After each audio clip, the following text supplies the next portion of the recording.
also incredibly smart, kind, compassionate, Mhm. um, intelligent, Mhm. Mhm. worldly, uh, funny, Yeah.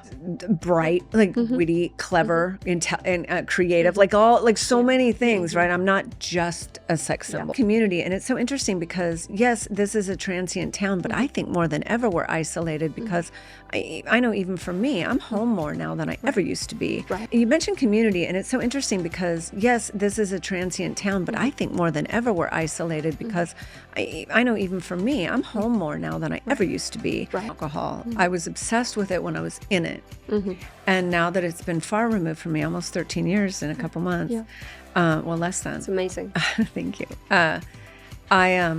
I have to be really intentional about what I run to when I'm in fear. This amazing superstar and these incredible superstars. You look so smart. I gotta get me some of those. Yeah, you. So sweaty right now already. And because my name is, ridiculous. I will meet someone and I'm like, my name is Anushka. Yeah. And like I'm really emphatic about it. Yeah. And they're like, Anastasia? I'm like, Oh. But I have a friend who has a daughter named Are you Anastasia, actually and daft? she calls her Anastasia sometimes. She calls her Anastasia. She calls her Anastasia. So but it's not Anushka. it's not Anushka. Hi, welcome to the Empowered Exchange. My name is Anushka DeGiorgio. Today, my guest is actress Brandy Ledford, well known for Modern Family and, of course, Baywatch. But she's really much more than that. Hi, Brandy. Hi, Anushka. Blondes unite. Yes.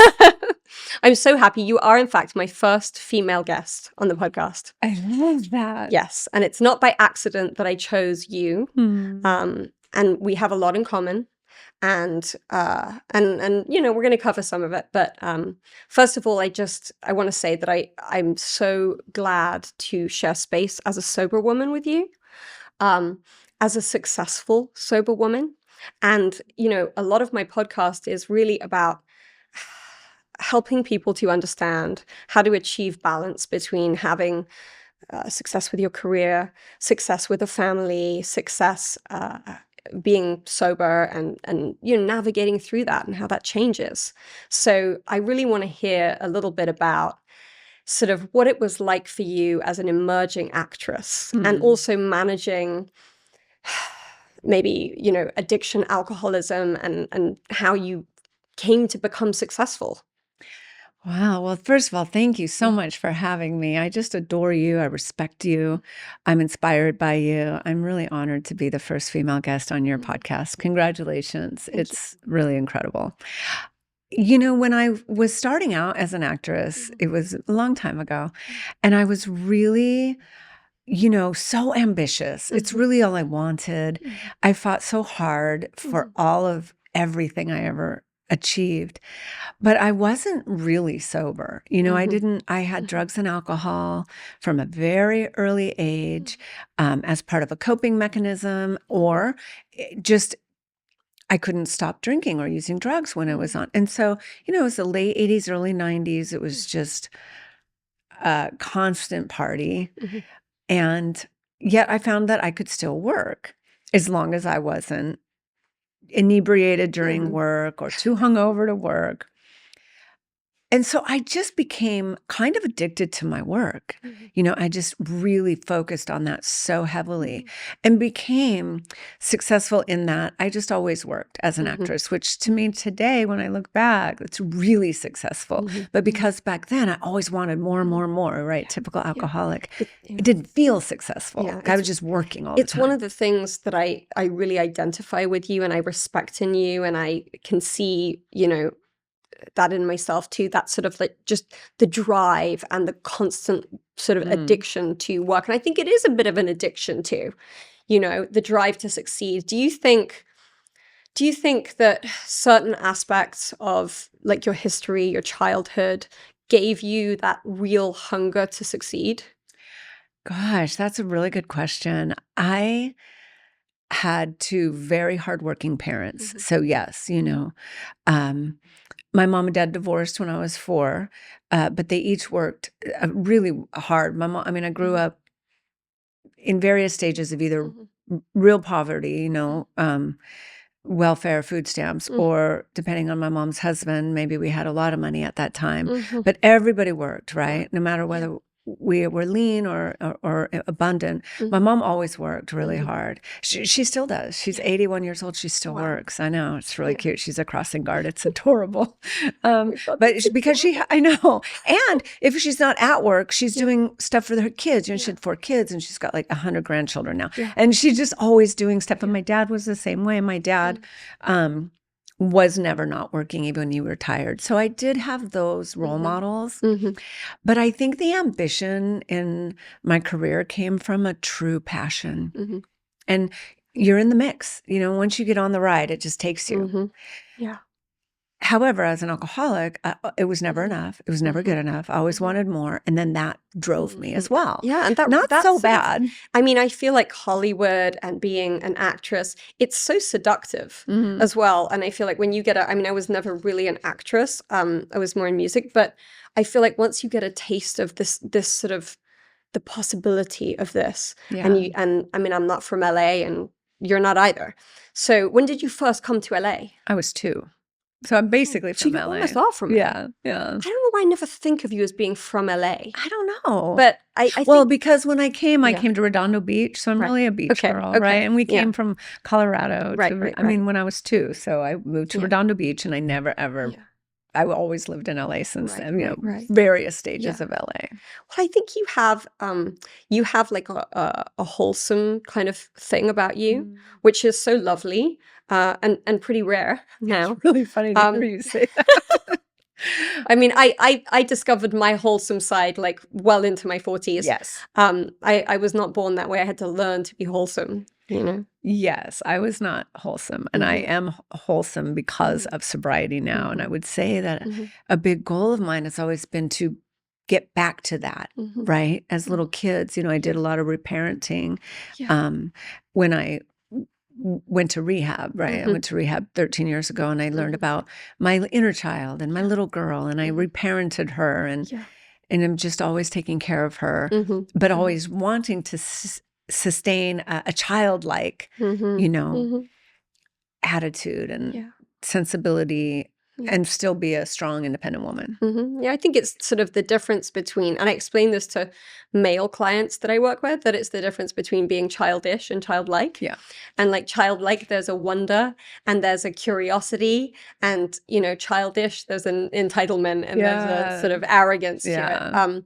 But I, so when you came into, what was your first big break? Like the moment that sort of you felt like, oh, I've arrived. Well, there were a few moments because Mhm. I didn't start as an actress. I started as a model. Mm. And so I started modeling in New York. Oh, Mhm. I started modeling here in LA. But I always wanted to be a runway model or a Mhm. supermodel, Mhm. as we called them back then. But I was short Yeah. and I wasn't skinny. Mhm. And so I found nude modeling, and I Mhm. got Mhm. really successful in that. And I Mhm. always like to say, I made it to the top of the shit pile, Oh. because I did make it to the top, Mhm. but it was, Yeah. I mean, because I became eventually through a lot of modeling the Penthouse Pet of the Year. Wow. So that Okay. for a lot of women, girls back then, Yes. that was their goal. It wasn't my goal. It just Right. happened to me. Right. And then I was Yeah. off and running. Uh-huh. But that was successful Mhm. in a different metric, but Mhm. just not mine. So I took off. I quit. Actually, I stopped halfway through Mhm. that year of when Mhm. I was the ambassador for the magazine. Right. It wasn't what I wanted to do. And so I Mhm. became an actress. Mhm. And I just went to acting school. Mhm. And then I met people here. I came back here. I Mhm. lived in New York, but I Okay. came back here and just started meeting people, working really hard. I went to acting school, Uh-huh. and through some connections, I'd get auditions and do Mhm. little B movies. Yeah. I wish no one would watch ever again, but they all do still to this day. And then I got my SAG card Mhm. through a movie called Demolition Man that people are still to this day talking about because it's this year now. It was a futuristic movie back in 1993 or 4, but they were talking about 2025. Yeah. So Elon Musk is tweeting about it these days, and people are still watching it. I got a residual check the other day for like 6 cents, but love that. You know. But that was my first big movie. And then I did Married with Children and all the shows that we all started out doing. So all these little TV shows. And then I did an Aaron Spelling pilot that helped my career. And I just took off from there. Baywatch came many years later, many years later into my career. And what was it like? I mean, I would imagine, I mean, you're very recognizable still. And so what do people recognize you? To be honest, people recognize me for my sci-fi work. So I did a lot of sci-fi work. Notably a TV series called Andromeda and 2 TV series called Stargate. So there was Stargate SG-1 and Stargate Atlantis. And the reason I love those, I love when they recognize me from that because the women in sci-fi can look like I look and be smart. Yes. Are empowered. Yes. Are brave. Yeah. Are sexy. Yeah. Vulnerable. But smart and tough. And strong. So and heroic. Heroic. I mean, I was in Andromeda. I was the strongest being in the universe. Wow. My android, but I look like Barbie. They had me on all pink and I got to be dolled up. But she was the strongest, smartest being in the entire universe. And this, right? So I love when people recognize me from that because I got to play that character and do kick-ass stuff like action. So I'm most recognizable for my work in sci-fi because those fans are loyal. The Comic-Con, those are huge. I do conventions. It's amazing. I mean, but Baywatch is the most recognizable show I've been on, and then Modern Family. Right. So you weren't on the Baywatch with David Hasselhoff, but obviously he was very involved. So so I was the star of the original spinoff from Baywatch called Baywatch Hawaii. Right. And so we went to Hawaii to film, and David came and did a couple episodes, and then he went. I forgot what the storyline was, but he went to do something else. And then we stayed in Hawaii, me and Jason Momoa and Brooke Burns. Like we stayed in Hawaii and filmed. But David was a sweetheart, and we did do a few episodes together.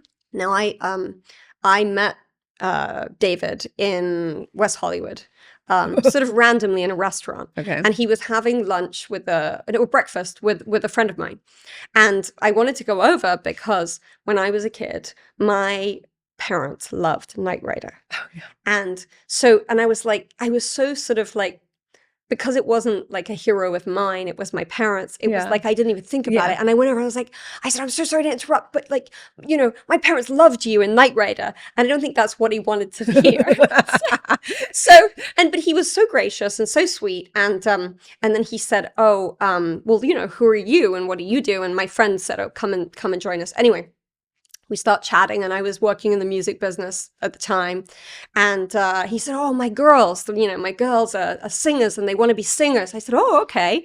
And he said, and I told him a few of the things that I'd been working on. And he said, oh, would you come and meet them? You know? So I said, sure, you know, and it was a big novelty. And I mean, he really is as you might agree, he's a larger than life character. He is, yeah. I mean, people love him. I mean, I've been around a few different like big celebrities. I've never seen anyone as beloved as David Hasselhoff. It's a true story. And so I helped him with his kids. I went to meet them and stuff. And then he said, he said, you know, I'm trying to launch their career and I'm going to make a reality show about, you know, me and them to try and help them launch. And I said, oh, that's, you know, great, you know, good for you. And he said, well, would you be on it so that, you know, you could be like their coach or their mentor or something? And I was like, yeah, I mean, sure, you know. So I arrived for the first day of filming, and his daughters are just wonderful, just lovely, absolutely beautiful, lovely. And you know, it's very sad to hear of their mother's passing. Anyway, I arrived for filming, and the producer comes over. He said, you know, can I just talk to you for a second? And I was like, sure. He said, listen, like the show is great, but we're having a little bit of trouble. We really need like kind of like a love interest for David. And I was like, okay. So they said, listen, would you mind? We could set it up very much that, like, is there something going on? Maybe there is. And then there's like paparazzi's taking pictures, and then maybe there's something. And then we find out that it was all kind of like it all blew over. It was all like a misunderstanding. And I was like, I guess. And I mean, we were about to film. So I was like, I guess. I mean, so I said, okay. So I agreed to it, and we did the whole setup shot of like, and we had it be that, I wanted him to be in my music video, and I was helping his girls, and he would be in my music video. And when he asked me, I jumped on him and kissed him and like to say thank you. And then the paparazzi got it, and then they thought we were in a relationship. And then we had this whole thing where we filmed like we were all laughing about how funny it was that the paparazzi thought we were, an item. So all wrapped and everything. The show airs, the first episode, we get the whole setup. The show gets cancelled. No. So we never have the reveal. Oh my gosh. Never have the reveal. So for the rest of my life, you're linked. Everybody is like, oh, you're David Hasselhoff's ex-girlfriend. I'm wow. like, no, I'm not. No. But well, let it be said now. Yes, let it be said. But he was charming and wonderful. And someone who talks about himself in the third person. Oh. It's very interesting when people are like referring to themselves like it is the so Hoff. Interesting. Very interesting. Well, we call him Hassel. Like Hassel. God, that's a good one. Yeah. But yeah, that must have been, I mean, to be part of a show like that, do you feel like you don't want to be recognized for that because you have such a body of work that you've done?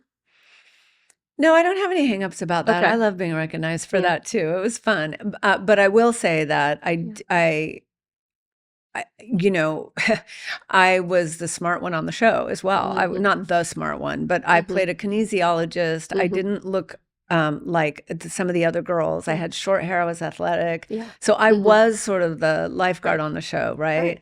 Okay. At the time, I was just a serious actress, and I didn't want to be known for. In fact, I never used my nude modeling as a stepping stone. I never had it on my resume. Wow. I would have hidden it if the internet wouldn't have come around a couple years later, because no one would have known. Gosh darn that internet! I know. I mean, so that everyone then they know, but also it just wasn't where I wanted to be known for. But I wasn't. But even if I was like the Pam Anderson on the show, that would be fine, right? Like, I'm happy about being recognized for anything. My body of work is so big that I'm not insecure about being recognized for Baywatch. I think it's fantastic, you know. And I loved that show. I had so much fun working on that. Yeah. I mean, I'm sure it's and it really is. It has a cult following now, and as the sci-fi shows that you've watched. Well, and some of my best friends are still. I mean, Simone was one of my co-stars, and she's still one of my dearest friends. Yeah.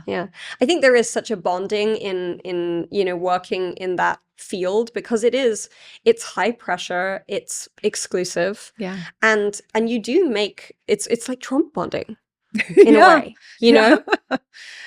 It is kind of, well, depending on the show too. So now, as a sober woman with a family and in a different stage of your life, what do you think are your coping mechanisms to achieve balance with your career and family and sobriety? Well, that's such a good question, because I think about coping mechanisms a lot now. I don't have what I used to fall back on, but I also don't have the obsession to use those same tools, right? Drugs and alcohol. I was obsessed with it when I was in it. And now that it's been far removed from me, almost 13 years in a couple months, well, less than. It's amazing. Thank you.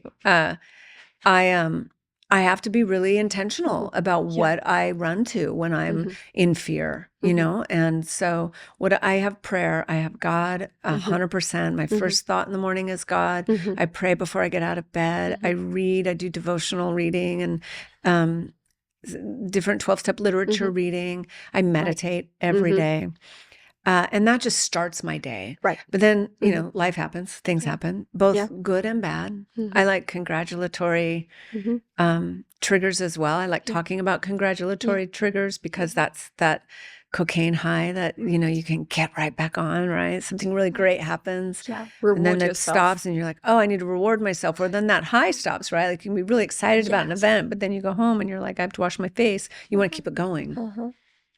So I just use some of the tools I've used are, besides prayer and meditation, are my sober sisters. I would not be here if it weren't for my sober sisters. Yeah. I just lean on them, you Yeah, I know? hear you. Yeah. Yeah, I do too. Yeah. I mean, you're one of them. Yes. And you know, I think like building community, I think it's something that, especially being in Los Angeles, there are fewer family systems that, you know, that people grow up in because this is a transitory town. Yeah. So I think building a community is so sort of undervalued. And I think we have, you know, we're so fortunate that we're part of programs that encourage that and offer platform for that. But really for people who are struggling, for people who maybe come here and they're actresses or they're looking for success and they're struggling with mental health, to build a community, I think is so valuable to hold yourself accountable to be of service to. I mean, I know that service is a big part of your life too, as it is mine. And just like finding a way to make sure that in one of the more possibly superficial or regarded as the most superficial town, and with the entertainment business being so difficult to maintain kind of peace and balance, I think being of service is a huge thing. Service is a really big thing. I love that you brought that up because that was my next thought. In fact, when I'm really in it, the one thing I've learned to do is call somebody who's hurting because you have to get it out of your head, right? And even if you're not in it, you know, reach out to others, think of others. This self-centeredness is this huge problem in our community and every community. And I should say it's not just my sober sisters, but my best friends who are just normal, you know, not sober, not drinkers. But that's because I'm willing to share now. I'm willing to lean on them. And so much has been given to me in that regard of support and community. In fact, I called somebody on the way here. I know she's in a weird spot, and I just wanted her to know I was thinking of her, and I was just lending my ear, not talking about myself, being of service to her. I have some, you know, I'm a mentor to some girls, and that's really fulfilling. And I'm really vocal about my sobriety as an act of service. And you mentioned community, and it's so interesting because, yes, this is a transient town, but I think more than ever we're isolated because I know even for me, I'm home more now than I ever used to be. And because everything's on my phone. And people, more often than not, are home on their phones, on their devices, not out as much. I mean, the LA traffic would beg to differ, but it does seem like we're a lot more isolated as people. And so it's really important to show up for each other and be of service to each other and extend your hand and be there. Yeah, I mean, one of the things that I learned really early on in my sobriety is, you know, call 3 people a day. Call 3 people, and even if you don't have time to chat with them, call and check in. You know, say, oh, I only have about 5 minutes, but just want to see how you're doing. And just, I mean, you know, I think it's a thing of our time, but I think it's the human condition to self-obsess. You know, and I'll sit there thinking about whatever I'm thinking about, but it's me. The primary character in my story is always me. Always, And to get myself out of that, it's really, and sometimes I have to drag myself out of that. You know, because I feel so consumed with whatever the thing is. Well, and that's not self-esteem building, really. I have a recovery manager who always says, I'm not much, but I'm all I think about. It's like we all have this insecurity. I'm not much, but I'm all I think. It's like totally. Yeah. I mean, you know, I feel as though the entertainment business has changed a lot for women in the time that we've been around. Do you think it's moving in the right direction for women?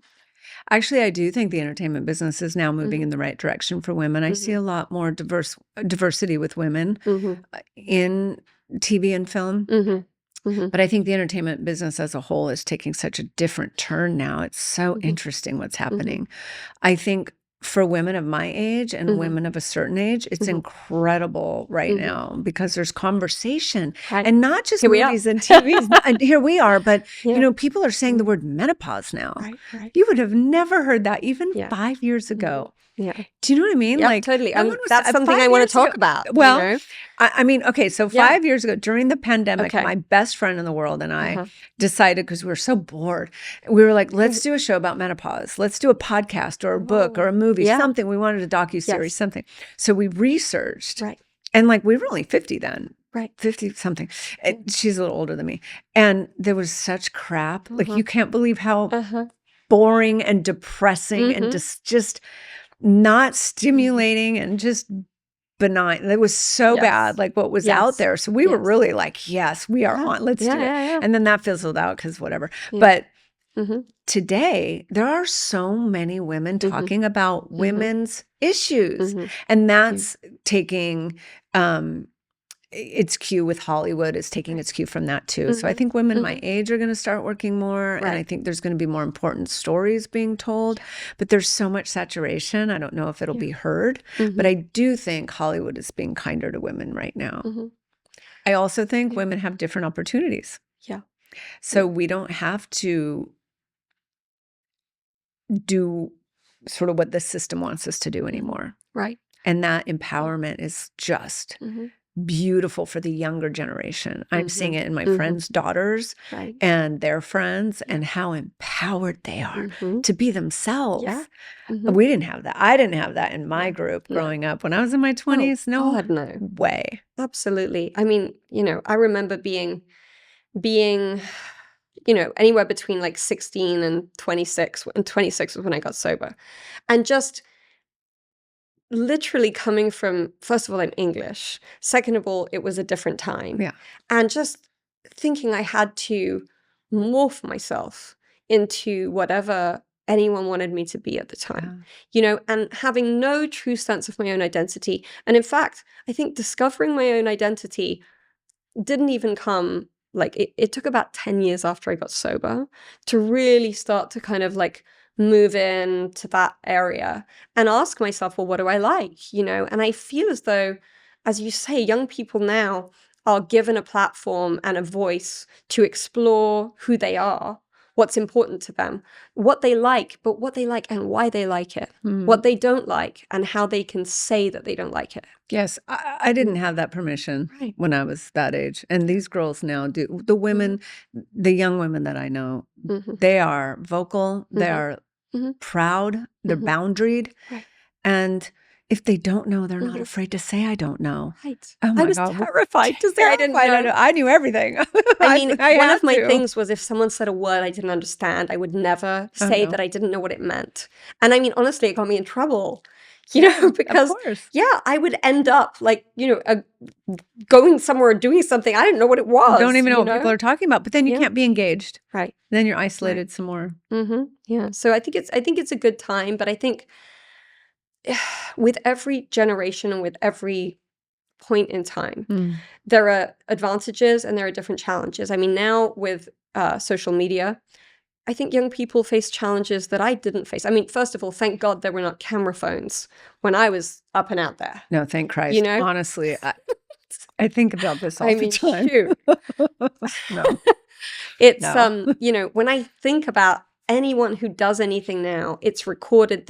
The concept of doxing, of attacking people online, of online bullying. Yeah. It's so dark. Yeah. And it's and I see it happen, it's pervasive. Yeah. And anybody can fall victim to it. And the tide of those sort of the people who troll the internet can change like that. Yeah. And it's causing suicides. It's causing, but a lot of the 20-year-olds that I know, people who are in their 20s aren't really on social media. Oh, that's good. It's really good. It's really interesting. They're not spending as much time as like maybe older people are. Right. It's just not interesting to them in the same way. Because we're at home all the time. I know. Yeah. It's true. Yeah. So now what is next for you? What's happening now in your career, in your life? Well, I'm still an actress. I took some time away from acting, but I love acting, and so I'm always open to doing another show, another movie. I did just film an episode of King of the Hill, which was King of the Hill has a new reboot coming out after 25 years. They're rebooting later this year. So I'm in an episode of that, which is really fun. I hope to do a little bit more of that. I'm also a yoga teacher now. A couple years ago, I actually learned more about yoga when I was in rehab 13 years ago. And so I do yoga. I go to yoga. And then I thought, well, why don't I just do a little teacher training and see how I like it? And then they said, do you want a job? And I love teaching yoga. It's just so fun for fun. I think I'm really good at it. It's something that gives me so much pleasure and I just do as part of something I love to do. I'm also writing a book, a memoir.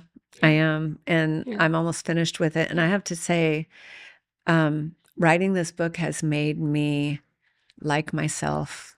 It's given me my dignity back. Like I read the chapters and I go, I like her. That girl's a fighter. She never gave up. Right. It's really profoundly empowering. I'm emotional hearing about it because I thought about writing a book, a memoir, and it was too much. It was too much. It is. And so has it been difficult A lot. also? Yes. Yeah. Yeah. Yeah. I work with my therapist around some of the chapters that were the hardest. And actually I have one to read when I get home, a chapter that I want to edit. And it's going to be one of the it's the darkest night chapter. Yeah. It'll be hard, but it's me. It's, I know, look, I'm here. I'm here to tell the story. Yes. What could be more empowering than telling your own story Yes. and feeling good about it? Yeah. So, well, I hope you'll come back and show us the book when you're ready. I would love to. And I also want to hear about passes. Oh, yeah. Thank you for asking. Passes is an interesting journey for me because I wanted to do, so I still love the modeling. I still love being a show person, right? Like I was a showgirl when I was real young. Like I love it, right? Yeah. And so I for a couple of years hesitantly finally got on Instagram. I didn't want to, but I finally did. And then I'd show like these cute, fun, sexy, and I thought, I am a full woman, and I am like, I want to show my full self and be sexy, and I'm smart, and I talk about sobriety. I'm open about my recovery, Right. but I'm also like this sexy, beautiful, empowered woman. And so I would show these pictures on Instagram and get like likes and comments, and it was super exciting, but it wasn't monetizing it. And I thought I could still monetize this. So a lot of the ex-playmates and my old Baywatch friends, a lot of Baywatch stars, they're all doing OnlyFans and they're doing similar content like that. And that just wasn't where I wanted to go. I love that they're doing it. I think my friend Denise Richards is on OnlyFans, like making a killing. I wanted something like that, but I didn't want that for me personally. And one day I was reading a story about Lucy Guo, and she's the founder of Passes. And I thought, what is Passes, right? And I read up about it, and it's a PG-13 R version of, it's a brand-friendly social media platform where you can go put beautiful pictures of yourself, sexy, we have a non-nudity clause. We literally had to sign a contract saying like, just sexy, cute, sexy, nothing nude, and make money and monetize it, but also a way to really connect with fans because more DMs, like one-on-one, right? So communication. A lot of people come on and talk to me about their sobriety journey. A lot of people there are looking and craving attention, looking for attention and craving it, right? And then you form actual friendships with the people that are on there. And I've been on there now since August, so a few months, 8 months. And you just form really nice connections with people. And it's a really beautiful way for me to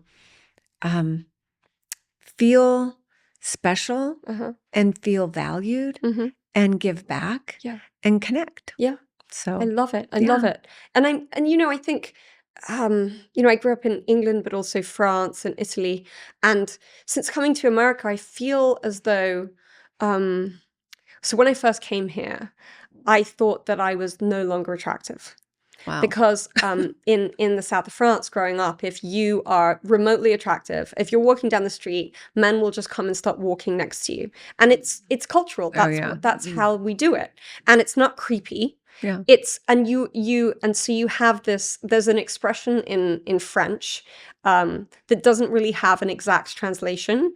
It's boud, which means it's sort of like you sulk, but it's like as a woman, it's like it's sort of like a part of intriguing, where you'll like you're get in pouty. advance and then you're like, no, No. you know, no. But then they have to try more, and it's like a game, you know. And I realized that there's no, like, that doesn't live within American society in the same way it does in Europe. And so I would walk down the street, and I was here for about a year, and nobody asked me out, and I was like, what is wrong, you know? And then I realized that Americans seem to perceive nudity differently, Yeah. sexuality differently. They seem to address it in a way where it's first of all, it's kind of taboo. Mhm. Second of all, nudity seems to always equal sex here sometimes. Mhm, And I feel like there's so much in between that. Yeah. You know, there's such beauty in the human form. And for me growing up, like, we were all topless on the beach, and it wasn't a deal. Yeah. Like, we weren't, and also women weren't getting attacked Oh, because they were topless on the beach, Right. right? Which kind of breaks down the argument of when women are assaulted here, of like, oh, well, what was she wearing, Oh God. right? Oh, that's the worst. And I find that to be a great challenge in this country, Mhm. and one that still exists. But I think it's even better for that reason that you kind of have transcended that I- cultural kind of glitch. I really appreciate that. Mhm. You know, every now and again, someone sneaks in and says, Mm. why are you lowering yourself? You're demeaning yourself. You're Mhm. degrading yourself. And it's Mm. like, how could you say that? Right. It's a show of confidence. It's like, are you kidding me? Yeah. I mean, I'm a grandma. Yeah. I'm not going to do this And you're forever. smoking hot. Thank you. Smoking hot. I You mean, know? I'm just saying, like, this is just, I Mhm. feel great right now. And Mhm. this is something I get to do right now. And I really am Mhm. enjoying Yeah. it. And Yeah. what could be more beautiful than Mhm. being comfortable in your own skin Mhm. and just being true to yourself? Right. And I mean, I think for me, it's like, as long as you feel comfortable and as long as it's in an appropriate setting. I say to, Yeah. like, what I tell clients, and, you know, even my daughter, is being naked isn't bad, but is this the right time? Is this the right place? And what are you communicating? Hmm. You know, what do you want? Yeah. And I think being intentional about that kind of thing, and also removing the charge and the stigma around being naked, always being sexual, being naked is always bad. Yeah. You know, it's just, is this the right occasion for this behavior? And that goes for any behavior. Right. Right. Right. You know, I explained to someone the other day, a girlfriend, a young girlfriend of mine, that, you know, I'm not upset by what she's wearing, but I'm wondering what she wants. You know, if you're going out, yeah, I mean, I love to dress up, I love to dress down, I love all the different, I like to dress in costumes and Yeah. all the things, right? But you are communicating with how you present yourself. Mhm. So it's good to be thoughtful in what kind of attention do you want Mhm. in this environment. Right. Yeah. Yeah. So I think, and I think for the first time ever for women, we do have a platform to be more curious about, what do we want? What do we like? What kind of attention do we want? And also our ability to say, I've changed my mind now. Absolutely. You know, and the other thing I will say is, because I did kind of grow up as a sex object and a Mhm. sex symbol and Mhm. all these things, I actually had to learn, and this is the Mhm. most important thing, and what I Mhm. would say to any young girl, Mhm. build yourself from the inside first. Mhm. If Mhm. I was simply running around in a bikini selling, you know, booby shots, like, Mhm. okay, fine too, but Mhm. I actually do more work on my interior life. And because I feel so good on my interior life, I like to, I'm okay exposing my interior and my Right. exterior life, right? Like Right. I'm okay with it, Yeah. but I'm also really okay with just being a really sexual individual because Mhm. I am also incredibly smart, kind, compassionate, Mhm. um, intelligent, Mhm. Mhm. worldly, uh, Yeah. funny, Yeah. bright, like Mhm. witty, Mhm. clever, and creative, Mhm. like so Yeah. many things, right? Mhm. I'm not just a sex Yeah. symbol. I'm Totally. not Totally. just Mhm. tits and ass. Yeah. I'm so much more than Mhm. that. And I know Mhm. that today, Yeah. that's why I can be Mhm. my full self Mhm. in whatever form I decide to take that in. I'm actually quite conservative, like in my real life, right? I don't Mhm. run around Yeah. dressed like Mhm. hoochie mama all the time. Right.